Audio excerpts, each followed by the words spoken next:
After nearly 30 years in local town government, culminating in the position of First Selectman in Durham, Laura Francis decided that she needed a change of pace. Moving to a position with the South Central Region Council of Governments, she will do what she does best, helping local governments thrive. With so much experience and expertise, she will now move her focus to regional projects with the COG, putting its 15 municipalities in a position to succeed. She joins the Municipal Voice this week to talk about her history and the future of the region. We'd like to thank our sponsors, Gateway Community College and Housatonic Community College. The Municipal Voice is the Connecticut Conference of Municipalities podcast in collaboration with WNHH LP 103.5 FM. I'm your host, Matt Ford. As always, be sure to give us a like and let us know what you're thinking in the comments.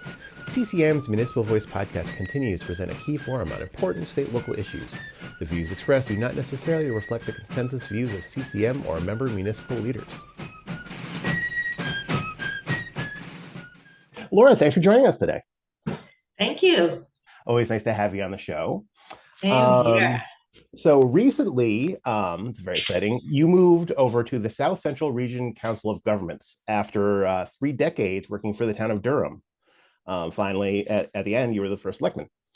What drew you to local government initially, and what inspired you to stay for such a long and impressive career? So many years ago when I was in college, and I almost gave you the number, but I think I should probably keep that one to myself. I did my senior project, which back then was called independent study, today would be called a capstone, in a very small municipality in Rhode Island. Okay.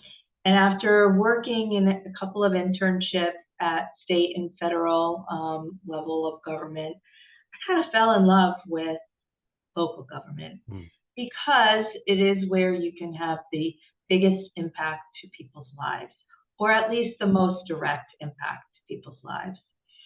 And so when I moved to Durham, I saw an opportunity to apply for a position at the town hall, and I was very, very fortunate to get that position as assistant town clerk. My predecessor at the time had stayed there for 32 years. And my town clerk that I served under, she unfortunately passed away in office.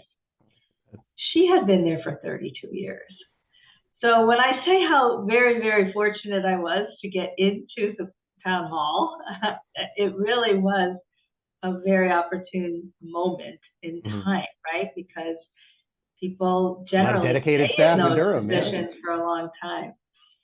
And then there was an opportunity to run for office after being town clerk in the town clerk's office for 15 years, to move into the first selectman's office. And I was very fortunate to have the confidence of the electorate to allow me to challenge myself in that new role. And I never looked back. It was the most exciting time of my career for many, many reasons. No regrets, definitely. No regrets.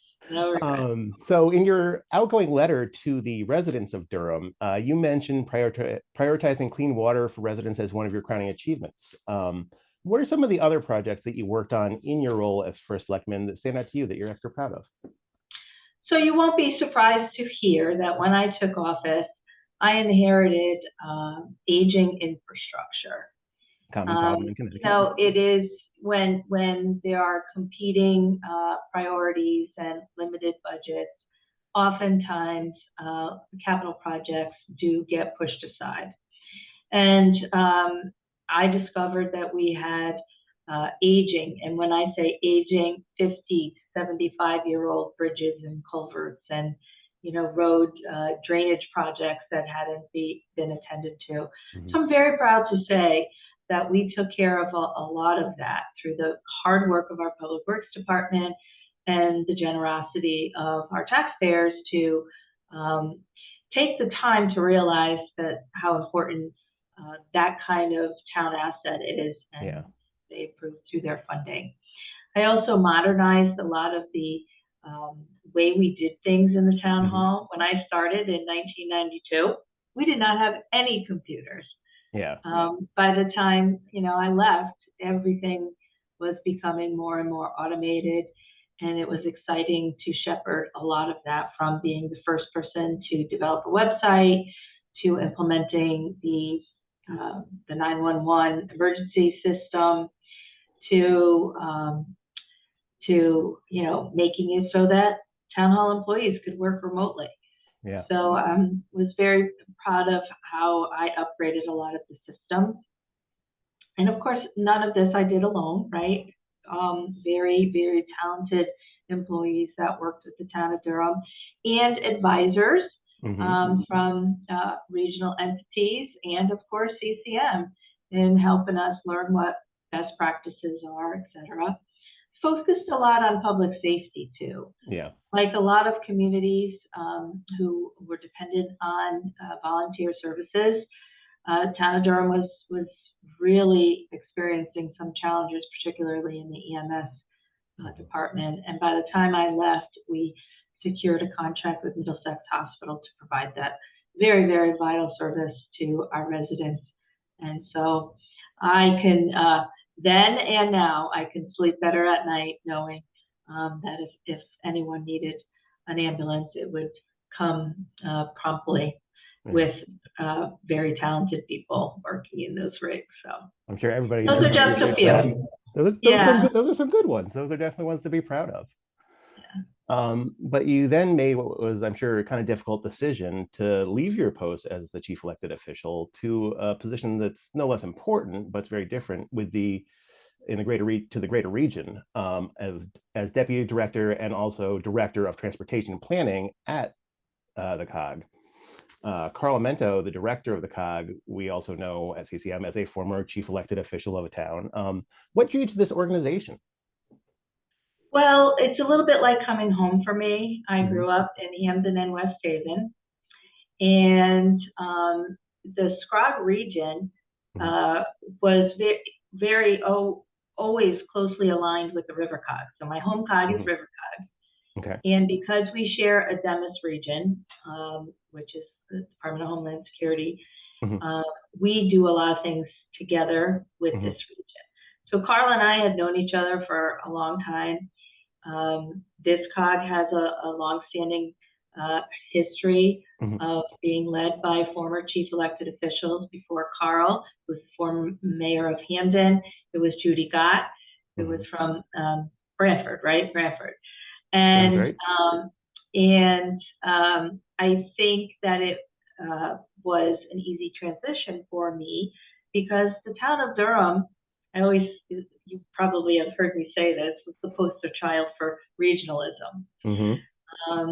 From education to public safety to waste management.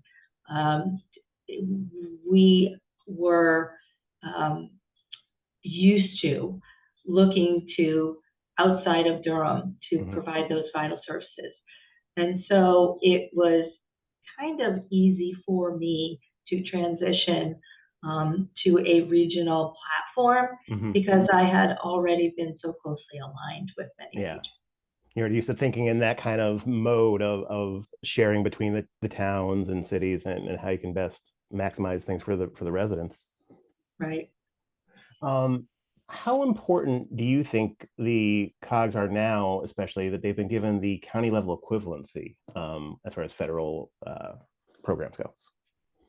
Well, I think that's going to be the foundation to hopefully in the future make us eligible for funding in ways that other states are getting funding for counties, right? We're not quite there yet, but at least now the census recognizes our COG regions as county equivalents. So I thank my fellow COG colleagues for advocating for that, because I think in the future it's going to reap a lot of good benefits for towns and regions in Connecticut. But particularly, COGs are going to be vital to help fill in the gaps for municipalities who are being challenged, most particularly in staffing. To be able to take on all that they have been asked to do over the years.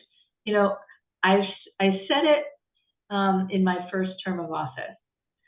I got a very different job than I ran for. And that was true every single term I was reelected thereafter. Because, right, the job is changing, the role of municipal government is changing, and COGs are increasingly filling in the gaps to help municipalities do what they feel challenged to do. And in this region, we've been helping municipalities with cybersecurity, with waste management, municipal composting, grant writing, with procurement. Those are just a few of the things that we've been assisting with. But of course, COGS work for the membership. Yeah. So the board of directors, which it consists of the CEOs from each member town, we work with them very closely and we keep our ear very close to the ground to hear where their challenges are.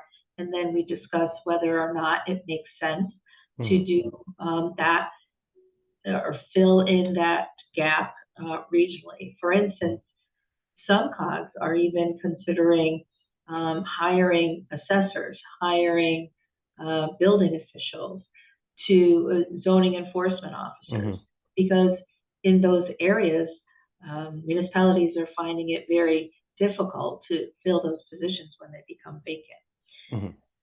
And then we are noticing also from the federal government that many grants now require regional review. And many notices for funding opportunities are asking municipalities to make sure that their projects are aligned with regional goals, with regional plans, with regional strategies to address issues, whether it's transportation or climate issues, or even equity issues right now. And so COGs are very important to municipalities to make sure that what they're doing aligns with the bigger picture. Yeah. Which is really a very smart way to approach planning, right? So increasingly, COGs are providing some of these kind of essential services to towns, and you mentioned a few of them. Cybersecurity, composting, some solid waste issues. Can you talk a little bit more about some of those issues, what you're hearing from your members, and why these issues are affecting our town so much right now?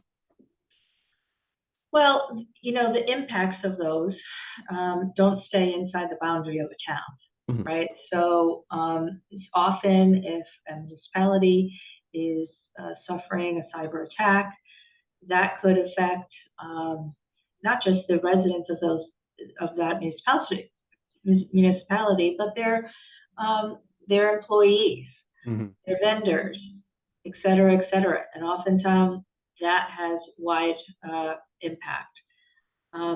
Municipal composting. That is another way that we can all learn from each other. We often share destinations for that material, so we can help each other secure better contracting when we do that together. Efficiencies and cost savings, and it's been really rewarding to work on those things regionally. And the state of Connecticut is also looking for us to do that, right? So it used to be that the COG's major source of funding, which still is the transportation dollars that come from the federal government through the state. But now the state of Connecticut is giving regional service grants to COGs to encourage that type of service and resource sharing. That's great. So the state's acting like a partner in a lot of ways. Correct. To you guys now. That's great. You are listening to the Municipal Voice on WNHH 103.5 FM. In your role as Director of Transportation Planning, you have a lot on your plate. between long-term investment in transit-oriented development and an influx of money from the IIJA, and also move towards sustainable methods of transportation, electric cars. There's a lot going on right now. How do you prioritize issues in transportation planning? Well, that's a challenge because I've been in local government long enough to remember the days when all of these opportunities and funding opportunities came as a trickle, drip, drip, drip, right? Now it's a fire hose. And while that is all good, it has been a challenge keeping up with it all. Mm-hmm. COGs across the state, including ours, are looking to staff up, like the state of Connecticut is trying to do, so that we can maximize our opportunities to get our fair share of those dollars. Because at the end of the day, with all of the automation that we have, it still takes people to prepare those grant applications, to develop the projects, to prioritize, to make sure that the project's impact will be as intended, et cetera, et cetera. So sometimes it's a thoughtful prioritization. Mm-hmm. Sometimes it's just which one is the next one due. And then, of course, we take cues from our members. Mm-hmm. What is important to one town isn't necessarily important to another town. And so we have to make sure that we're also, meeting their goals as well as the overall regional goal. Very cool. So at the COG, you kind of operate under three different umbrellas: the Regional Metropolitan Transportation Plan, the Transportation Improvement Program, and the Unified Planning Work Program. What are the kind of the elevator pitches for these three efforts? So the Regional Metropolitan Transportation Plan is the plan that outlines our goals, our strategies, what we want to see our region look like, act like, be like. Mm-hmm. The UPWP, the Unified Planning Work Plan, is where we put together the studies, put together the plans that are the foundational documents, the foundational work that help develop the projects. Okay. And then the projects, once they are developed and identified, will get part of the tip or the stick. And that's where we have to work very, very closely with the state of Connecticut so that, our priorities become their priorities become our priorities. Excellent.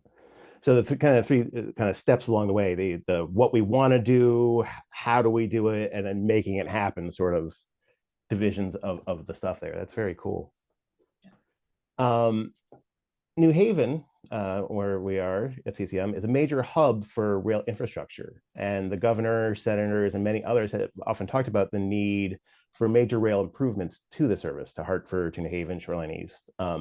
What role might the COG play in improving the service, and how can the area benefit from improved service?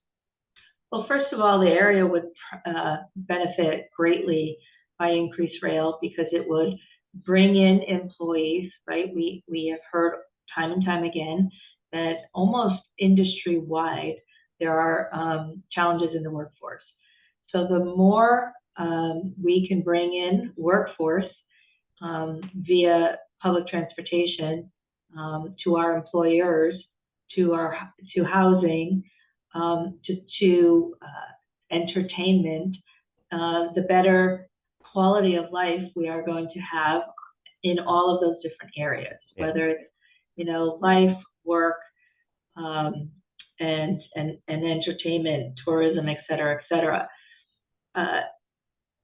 Rails is a high ticket item, so clearly the state is going to be the driver on that. Yeah. But what we can do locally is make sure while that planning is taking place, that we limit adverse environmental impact to our region, that we maximize benefit to our region, where we can align transportation, whether it be rail or transit or all multimodal, right?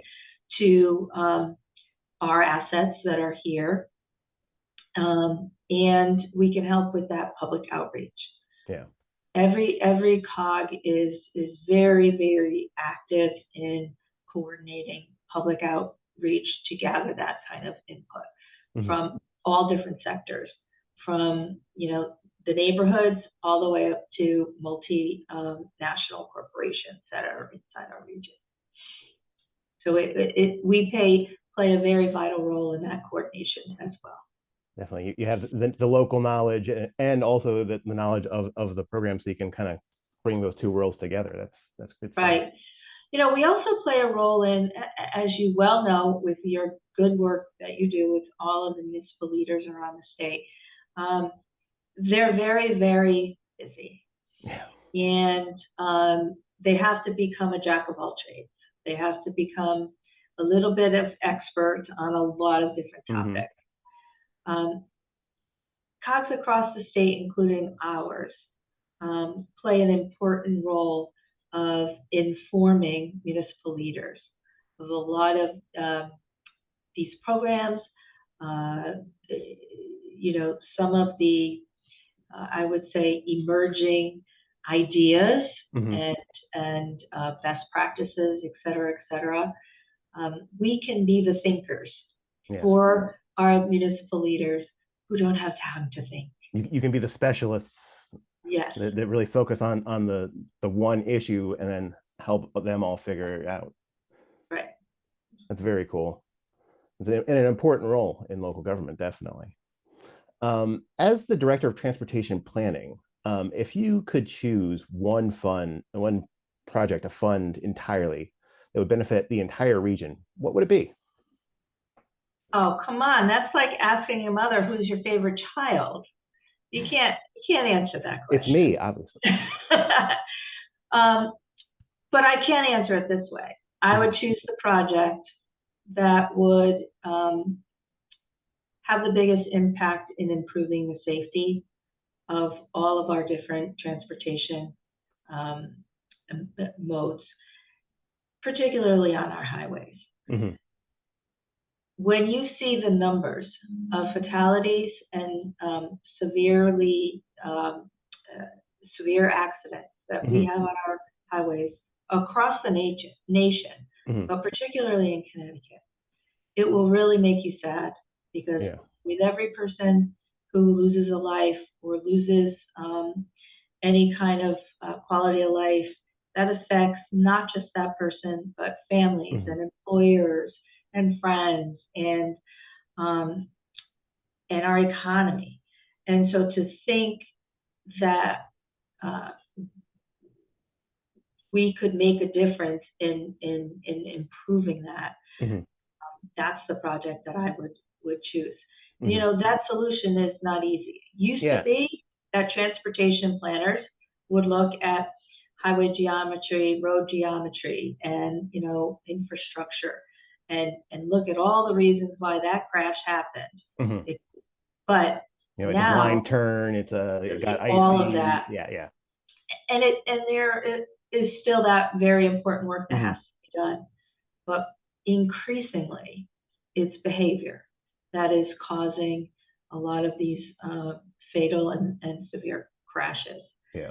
And that's not as easy to solve, right? You can't get an engineer on that as easily as you could on road design. Yeah.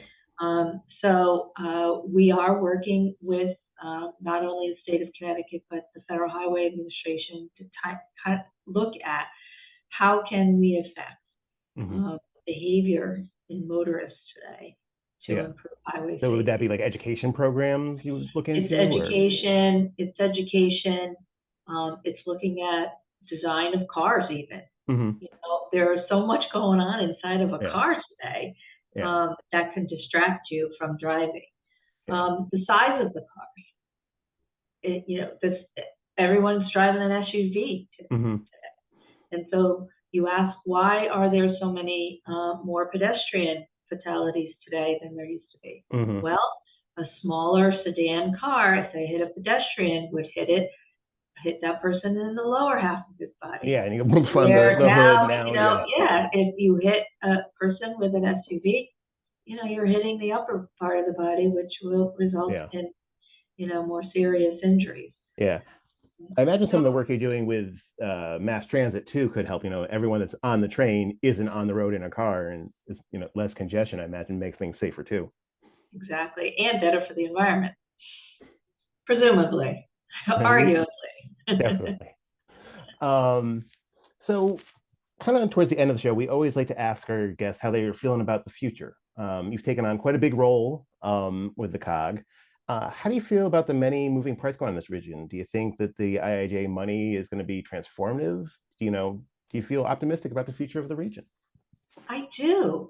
In fact, people have seen me since I've changed jobs, and they've often commented that I have my smile back, because I am optimistic. Because what I'm seeing in this role versus my last role that kept me very, very focused and a little myopic is that we have younger people working in more important roles. Mm-hmm. While I miss so many of my colleagues that I worked at the state of Connecticut who have retired, I'm finding the people that have replaced them have such facility with technology, and they're bringing that perspective to problem solving. They seem to be much more collaborative, and I think that's due to the way they were educated versus maybe back in my day with group approach to things. Yep. And anytime that you see fresh eyes on things, it just makes me excited and very optimistic for the future. I also see a little shift happening in government as well. While I think government on every level is a little bit more open to out of the box solutions. You don't hear people say anymore, this is what we've always done. Yeah. And so that excites me. I also see the BIL and money coming in from other sources for a lot of different areas, from climate change to transportation to infrastructure. Energy begets energy. Yeah. So when we start checking off these projects, and some of them have been on the books for a very long time, when we start checking them off as complete, that energizes people to, plan for more. They see things are possible. And yeah, I'm very optimistic. Optimism is contagious. Yeah. And are you also feeling the same way for the state as the whole, beyond the region? Do you think, this is a good time for Connecticut? I do think this is a good time for Connecticut because there are job opportunities like never before. I think even for every age group, right? So I'm of an age, right, where maybe I should have thought about retiring. But here I am in a new role, and I see many of my friends and colleagues of my age looking to start new careers because I think there's such a shortage of the workforce right now. And so that's exciting. Young people are no longer feeling challenged the way they did before when they graduated college, that they weren't going to find a job. There's so much available now. And if you don't want to go to college, there's so much opportunities for really good paying jobs in the trades and elsewhere. So, it's changed, and it came on slowly, and unfortunately, COVID kind of slowed it down a little bit. Yep. But I think it's coming back, and it's coming back strong. That's what I have to say. Here, go Connecticut. That's my story, and I'm sticking to it. Well, Laura Francis, so much for speaking with us today. It's always a pleasure to have you on the show. All right. Well, thank you. And to all your colleagues there at CCM, I really credit you with so much of my career development and so much support over the years. So it'll be hard for me to say no the next time you call. We'd like to thank our guest, Laura Francis. We'd like to thank our sponsors, Gateway Community College and Housatonic Community College. Learn more at gatewayct.edu and housatonic.edu. Municipal Voice is a co-production by CCM and WNHH 103.5 FM. Kevin Maloney is our executive producer. Christopher Gilson is our producer. Harry Draws on the boards. I'm Matt Ford, your host. Be sure to check out our Facebook page and give us a like. And watch out for our CCM chat series on our YouTube page.